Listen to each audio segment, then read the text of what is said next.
Selamat pagi saudara, pelaksanaan pemilihan umum atau pemilu sudah semakin dekat dan membuat masyarakat menuntut adanya netralitas yang harus dijaga oleh para aparat negara dan kepercayaan publik dalam hal ini menjadi taruhannya.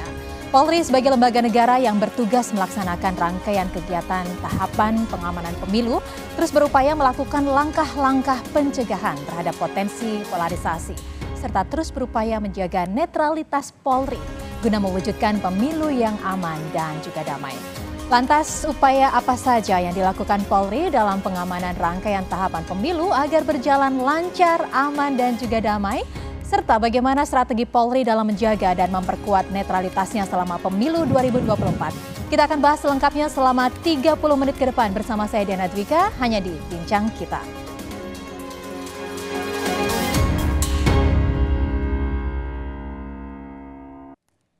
Baik, untuk membahasnya sudah kedatangan seorang narasumber, Dirpamopvid Korsabara Baharkam Polri, Bapak Brigjen Pol Suhendri, yang juga sekaligus sebagai Kepala Satuan Tugas Pengamanan Capres-Cawapres Pemilu 2024. Benar ya Pak? Betul Mbak. Selamat pagi, apa kabar Pak Pagi Suhendri? Mbak, Alhamdulillah sehat Mbak. Terima kasih banyak sudah meluangkan waktu di sini. Padahal ini pastinya pengamanan Cawapres untuk debat nanti sudah dipersiapkan ya Pak ya? Pastinya sedang sibuk-sibuknya begitu. Iya, sepertinya tadi disampaikan bahwa Polri ini memiliki tugas yang cukup besar begitu ya untuk mengamankan berbagai jenjang atau tahapan pelaksanaan pemilu gitu. Tapi di sini juga ada satuan tugas yang dibentuk oleh Polri untuk mengamankan dan juga mengawal capres dan juga cawapresnya. Gitu. Ya. Bisa dijelaskan tentang satuan tugas ini Pak? Baik, terima kasih Mbak. Ya kebetulan saya sebagai Kasatgas Pengamanan Capres-Cawapres dalam kegiatan Pemilu 2024 ini, tugas kita yang pertama pastinya memastikan keamanan, keselamatan, kesehatan, dan kelancaran kegiatan dari Capres-Cawapres, baik di kediaman beliau maupun di tempat-tempat lain yang akan dikunjungi beliau, termasuk perjalanan beliau berangkat dari satu titik ke titik yang lain. Kita sudah menyiapkan, dalam Satgasnya kita sudah menyiapkan 12 tim untuk masing-masing Capres-Cawapres, berarti ada 2 tim. Satu timnya itu terdiri dari 37 orang. Artinya satu Capres-Cawapres 2 tim berarti 74 orang yang melaksanakan tugas secara bergantian untuk mengamankan dan mengawal Capres-Cawapres tersebut. Nah di masing 37 orang ini terdiri dari diantaranya itu ada ajudan Bapak, ajudan Ibu, kemudian ada Pabungkol atau perwira penghubung protokol, kemudian juga ada tim advance-nya, kemudian ada tim Walantas yang mengawal lalu lintas, kemudian ada tim Walpri, pengawal pribadi, dan tim Matan itu pengamanan dan penyelamatan, serta didukung juga dengan tim kesehatan. Nah masing-masing tim ini memiliki tugas-tugas yang berbeda, tetapi mereka tergabung dalam satu satgas. Sebagai contoh, ajudan, mereka memiliki tugas untuk mengkoordinasikan kegiatan Capres-Cawapres dengan pihak-pihak terkait. Kemudian sebagai ajudan, dia mengomandoi semua tim ini yang tergabung dalam tim tersebut. Kemudian seperti Pabungkol, perwira penghubung protokol. Nah mereka ini memiliki tugas berkoordinasi dengan kepolisian setempat, dalam hal ini mungkin Polda atau Polres, di mana nanti Capres atau Cawapres berkunjung. Mereka lah yang melakukan koordinasi awal, kemudian menyiapkan segala satunya dan melaporkan hasilnya kepada ajudan. Demikian juga dengan Walpri, pengawal pribadi, berarti mereka sebagai perisai hidupnya Capres-Cawapres, melakukan evakuasi, penyelamatan apabila ada gangguan terhadap Capres-Cawapres, termasuk juga ada dokter yang kita siapkan, misalnya dalam perjalanan, dalam suatu aktivitas ada mungkin kesehatan dari Capres terganggu, kita bisa melaksanakan tindakan awal dengan menggunakan ambulan yang sudah dilengkapi dengan mini ICU dalam ambulan tersebut. Inilah rangkaian tugas dari masing tim ini yang walaupun tugasnya berbeda-beda tapi kita gabung jadi satu satgas dalam rangka pengamanan Capres-Cawapres untuk memastikan kegiatan Capres-Cawapres ini bisa berjalan dengan aman, tertib, lancar, tanpa ada hambatan. Ya menarik sekali seperti apa yang Bapak sampaikan tadi bahwa ini pengawal-pengawal ini adalah perisai hidup bagi capres juga Betul. cawapres begitu ya Pak. Ini jadi totalnya kurang lebih ada 444 ya Pak ya? 444 di 37 orang satu tim dikali 12 ya 444. Mungkin juga saya sampaikan di sini sedikit mungkin kepada penonton ya atau ke pemirsa di rumah bahwasanya sesuai dengan SOP-nya rangkaian kendaraan untuk capres cawapres ini memang agak panjang. Itu sesuai dengan SOP karena yang kita amankan ini adalah pejabat VIP, calon presiden dan calon wakil presiden. SOP-nya rangkaian kendaraannya itu yang paling di depan itu ada kendaraan motor lalu lintas 2 unit. Kemudian ada mobil sedan lalu lintas. Di belakangnya itu ada kendaraan Walpri depan. Di belakangnya itu ada kendaraan capres atau cawapres sendiri. Di belakang kendaraan capres cawapres ada Walpri belakang. Kemudian di belakang Walpri belakang itu ada kendaraan untuk tim Matan. Di belakang kendaraan tim Matan ada kendaraan ambulan. Kemudian di belakangnya lagi ada kendaraan lalu lintas sebagai penutup rangkaian kegiatan tersebut. Jadi totalnya ada 7 rangkaian kendaraan yang melekat ketika capres cawapres bergerak dari satu titik ke titik lain. Dan juga agar masyarakat memahaminya. Jadi ini memang SOP-nya seperti itu karena yang kita amankan ini adalah pejabat VIP dan beliau-beliau ini nantinya akan jadi presiden kita tentunya. Iya. Dan diharapkan masyarakat bisa memaklumi itu semua ya dan juga mendukung proses atau tahapan pemilu ini. Baik, Bapak ini apakah dari semua calon capres dan cawapres ini ada tidak sih Pak yang menolak begitu mendapatkan pengawalan-pengawalan ini? Hai, baik. Jadi mungkin sedikit saya jelaskan. Dasar kita untuk melaksanakan pengamanan capres-cawapres ini adalah dari Perpres nomor 85 tahun 2018 tentang pengamanan calon presiden dan calon wakil presiden pada tahapan pemilu. Dalam pasal 2-nya disebutkan di sana pengamanan capres-cawapres dilaksanakan oleh anggota Kepolisian Negara Republik Indonesia. Jadi jelas di sana kita yang bertanggung jawab untuk mengamankan ini. Nah, mekanismenya ketika akan ada pemilu seperti sekarang ini kita sudah menyiapkan Satgas. Kita setelah siap kita akan serah terimakan kepada KPU dengan berita acara.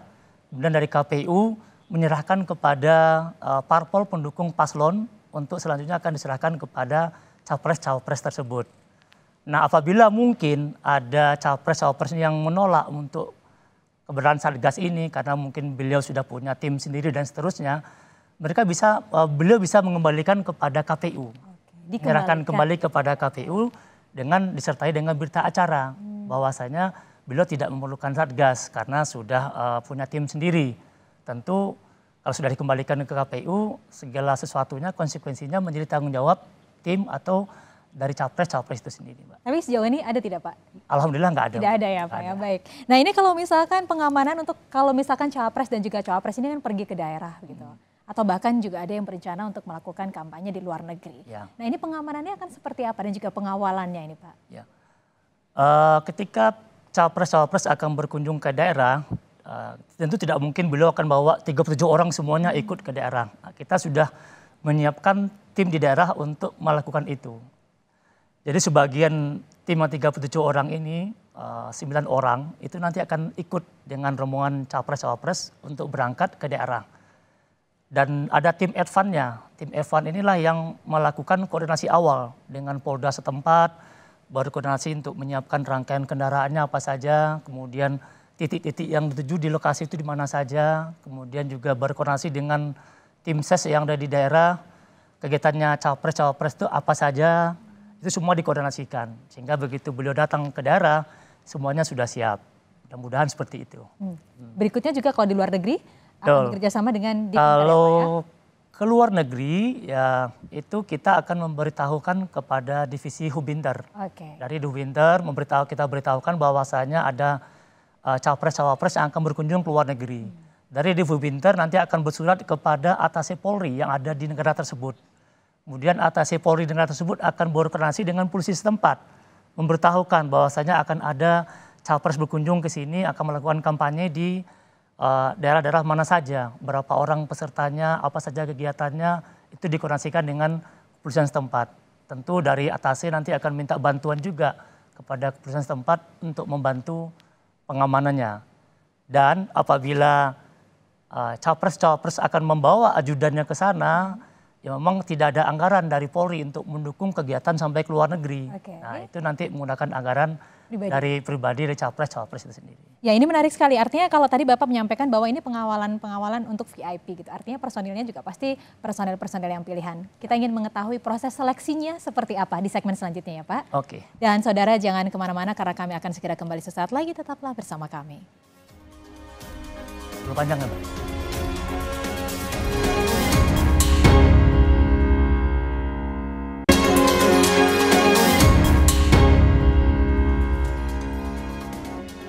Baik, terima kasih Anda masih bersama kami di Bincang Kita dan kita masih bersama dengan Bapak Brigjen Pol Suhendri, Dirpamopfit, Kepala Satuan Tugas Pengamanan Capres Cawapres Pemilu 2024. Bapak melanjutkan perbincangan kita, tadi juga sudah disebutkan ada satuan tugas khusus untuk mengamankan dan juga mengawal calon presiden dan calon wakil presiden Pemilu 2024. Ini satuan tugasnya, ini mulai kapan sebenarnya dibentuk dan akan bertugas sampai kapan? Terima kasih Mbak. Kalau dibentuknya jauh-jauh hari sebelum persiapan pemilu kita sudah menyiapkan tim ini. Karena melalui proses seleksi dan seterusnya kita sudah siapkan. Mereka mulai melaksanakan tugas terhitung mulai tanggal 13 November. Setelah ditetapkan oleh KPU calon-calon capres-cawapres. Dan mereka akan selesai bertugas sampai nanti ditetapkan oleh KPU untuk pelantikannya pemenangnya. Oh, pemenangnya. Penetapan pemenang dari pemilu itu sendiri. Begitu ditetapkan, maka selanjutnya tugas akan diambil alih oleh Pas Pampres. Karena beliau sudah disertakan secara resmi oleh KPU sebagai presiden terpilih misalnya.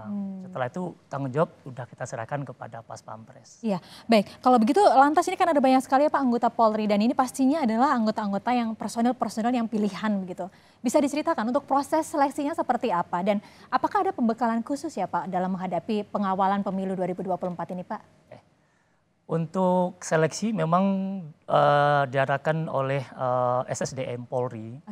Mereka memberikan semacam surat pemberitahuan kepada seluruh Polda akan menyeleksi sejumlah 444 personil untuk dibentuk menjadi anggota Satgas Pengamanan Capres-Cawapres. Dalam pemberitahuan tersebut sudah dibagi tugas-tugasnya, ada yang sebagai ajudan, sebagai pabungkol, sebagai tim advan, sebagai walpri, dan juga sebagai matan dan termasuk sebagai tim kesehatan. Itu sudah disebutkan masing-masing kriterianya. Siapa yang memenuhi syarat, mereka akan mendaftar, kemudian diseleksi oleh SSDM, hasilnya diserahkan kepada kami untuk dipersiapkan, untuk dilatihkan, untuk dipersiapkan untuk menjadi sebagai Satgas Capres-Cawapres. Untuk pelatihannya sendiri seperti apa nih Pak? Pelatihannya sendiri tadi sudah saya sebutkan bahwasanya ada beberapa bidang tugas yang mereka akan lakukan seperti yang terlibat dalam pengawalan lalu lintas. Berarti pelatihan mereka lebih fokus nanti kepada keterampilan mengemudi dengan etika dalam berkendaraan. Kemudian kalau mereka tergabung dalam walpri, berarti mereka harus memiliki kemampuan bela diri, kemampuan menembak, kemampuan hal-hal lain yang sekiranya dibutuhkan untuk pengamanan capres-cawapres. Kalau mereka termasuk dalam tim kesehatan, berarti mereka punya kualifikasi sebagai dokter dan tenaga medis untuk bisa melaksanakan kegiatan tindakan awal apabila mungkin ada capres-cawapres yang mengalami masalah dengan kesehatan. Kemudian ajudan juga memiliki kriteria sendiri, mereka harus mempunyai intelijensi yang baik, kemudian memiliki kemampuan komunikasi yang bagus sehingga bisa mengkomunikasikan keinginan-keinginan dari capres-cawapres kepada pihak-pihak terkait tentunya. Personil-personil pilihan dan juga mendapatkan pelatihan ekstra begitu ya Pak ya dalam pengamanan pemilu ini. Betul sekali. Lantas kalau misalkan Pak ini kan sekarang situasinya pemilu juga semakin dekat. Pastinya suhu politik ini juga semakin memanas begitu ya Pak ya. Nah ini apa Pak yang dilakukan? Adakah SOP yang dimiliki ketika ada situasi-situasi genting atau darurat Pak? Dalam pelatihan tersebut kita sudah melatihkan kepada mereka SOP tersebut. Mulai dari SOP ancaman ringan sampai dengan SOP ancaman yang paling berat sekalipun. Ancaman ringan bisa kita gambarkan di sini misalnya ketika rangkaian kendaraan capres-cawapres melintas di satu jalan tiba-tiba di depannya itu mungkin ada unjuk rasa misalnya. Apa yang harus dilakukan? Itu sudah ada SOP-nya. Dari ajudan bisa memerintahkan cari alternatif jalan lain. Atau kalau tidak memungkinkan berarti kita putar balik. Atau kalau mungkin sangat-sangat mengkhawatirkan, ajudan bisa memutuskan kita tidak usah ke lokasi tersebut karena ancamannya cukup besar misalnya. Itu dari ancaman yang kecil sampai dengan ancaman yang paling berat sekalipun.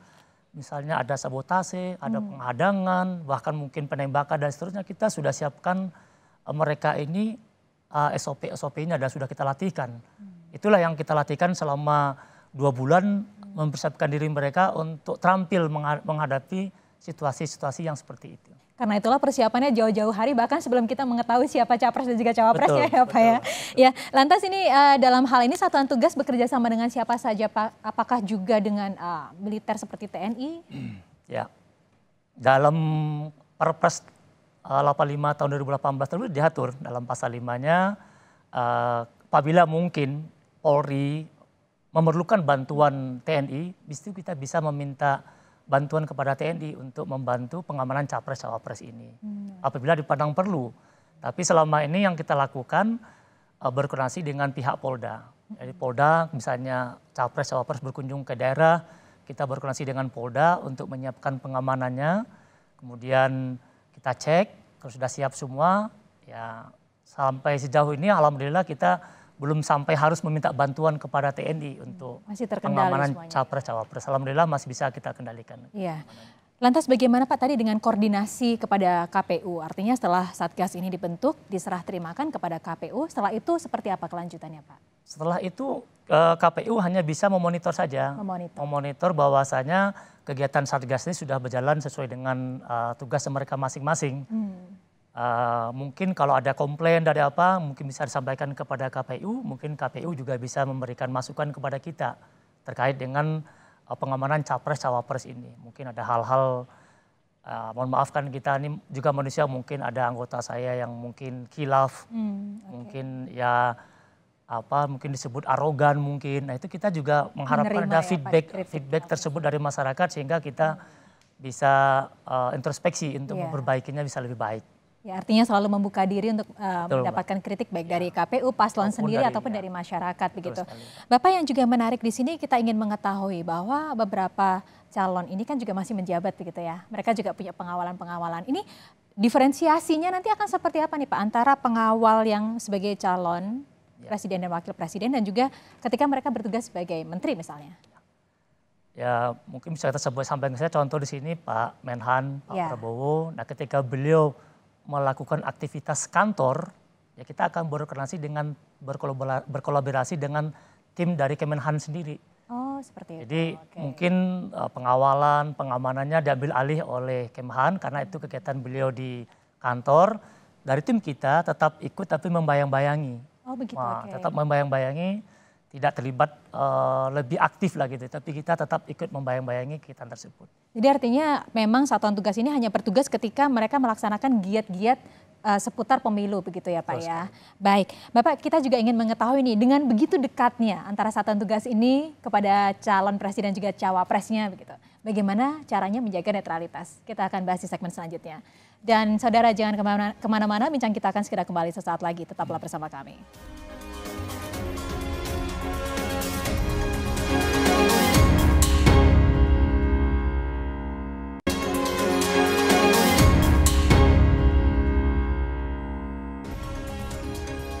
Baik saudara, kita melanjutkan perbincangan kita bersama Brigjen Paul Suhendri, Kepala Satuan Tugas Pengamanan Capres Cawapres Pemilu 2024. Bapak yang sekarang pastinya dinantikan oleh pemirsa kita adalah masalah netralitas begitu.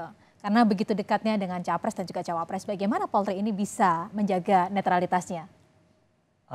Terima kasih Mbak. Untuk Satgas kita, ya terutama Satgas Pengamanan Capres Cawapres ini, kita berlakukan semua sama kepada setiap pasangan calon presiden maupun calon wakil presiden. Sama dalam hal apa ini Pak? Sama semuanya, jumlah personilnya sama, kemudian sarana prasarana pendukungnya sama semua, kemudian kelengkapan yang dipakaikan kepada anggota semua sama. Termasuk dukungan anggaran pun juga sama. sampai ke batas di seluruh Indonesia, itu kegiatan Satgas ini didukung oleh anggaran dari negara.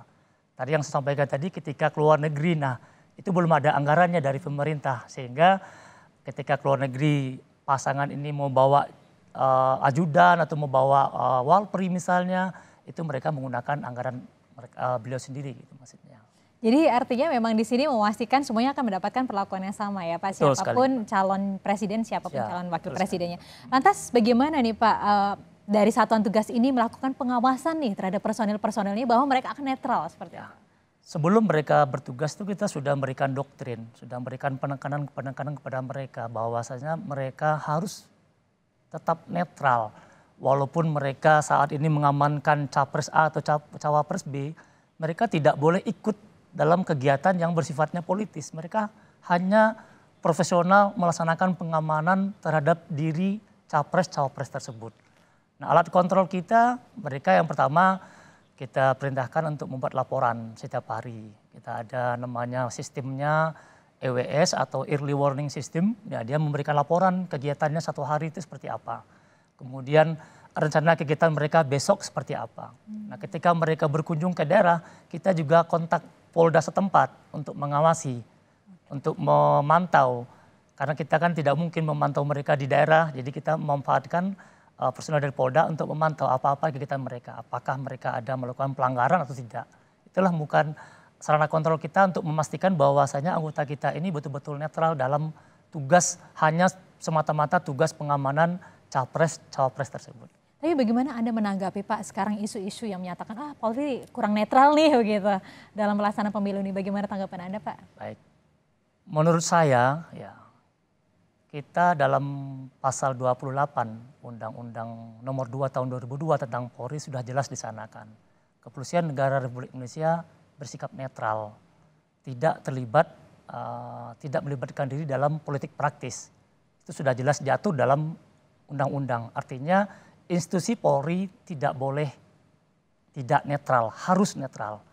Kemudian Bapak Kapolri juga sudah memberikan TR atau telegram arahan kepada jajaran tanggal 20 Oktober 2023 lalu harus bersikap netral. Kemudian ditindaklanjuti lagi oleh Pak Kadif Propam untuk membuat aturan, 17 aturan yang harus dipedomani oleh anggota ketika melaksanakan tugas di lapangan. 17 aturan tersebut nggak boleh dilanggar, diantaranya tidak boleh sebagai tim sukses, tidak boleh ikut mendeklarasikan, tidak boleh sebagai narasumber pembicara pada saat kampanye dan seterusnya. Memasang baliho atau atribut-atribut lainnya itu semuanya sudah diatur dalam peraturan Kadif Propam. Artinya institusi Polri netral. Nah, kita minta bantuan masukan dari masyarakat. Semisal ada anggota Polri yang melanggar dari 17 aturan yang sudah dibuat oleh Kadif Propam tersebut, tidak usah sangkut, tidak usah sungkan, tidak usah ragu, laporkan saja. Pasti akan ditindaklanjuti oleh pimpinannya. Melalui Propam bisa, melalui kita langsung pun juga sangat bisa. Artinya Anda memang membuka diri ya Pak ya, untuk mendapatkan pengawasan, bukan hanya dari atasan tapi juga dari masyarakat. Dari masyarakat tentunya, karena kita butuh sekali feedback dari masyarakat tentang perilaku anggota ketika di lapangan. Ya, baik. Sebagai penutup Pak, singkat saja kira-kira apa Pak yang menjadi harapan Anda kepada satuan tugas Anda begitu dan juga masyarakat pastinya dalam pelaksanaan pemilu ini? Ya, saya berharap seluruh anggota Satgas saya ini mereka dalam keadaan sehat walafiat. Iya, benar. Mereka dapat melaksanakan tugasnya secara profesional, mengamankan capres, cawapres sehingga nanti terpilih presiden dan wakil presiden kita. Karena memang tugas mereka ini sangat berat, selama 24 jam mereka bergantian untuk mengamankan, memastikan kesehatan, keamanan, keselamatan dari Bapak capres, cawapres kita. Kemudian kepada masyarakat saya menghimbau ikut andil untuk menjaga pemilu aman damai dengan tidak terprovokasi dengan berita-berita hoax, tidak ikut juga menjadi provokator apabila ada hal-hal yang mungkin belum jelas kebenarannya sehingga itu sudah disebarkan kemana-mana. Ini harapan saya sehingga kita harapkan pemilu damai, aman, tertib, lancar itu benar-benar terwujud di tahun 2024 nanti. Ya, dan itu tidak bisa terwujud kalau tidak ada sumbangsi dari masyarakat gitu ya Pak ya. Ya, sekali lagi kami mengucapkan selamat melanjutkan tugas ini Pak untuk perisai-perisai hidup ya Pak para calon presiden dan juga cawapres Republik Indonesia. Ya. Terima kasih banyak Brigjen Pol Suhendri, Kepala Satuan Tugas Pengamanan Capres-Cawapres Pemilu 2024. Terima kasih banyak sudah hadir di Kompas TV. Ya. Dan saudara, demikian perbincangan kita di Bincang Kita pada pagi hari ini. Semoga membawa manfaat untuk Anda. Saya Diana Dwika undur diri. Terima kasih. Sampai jumpa.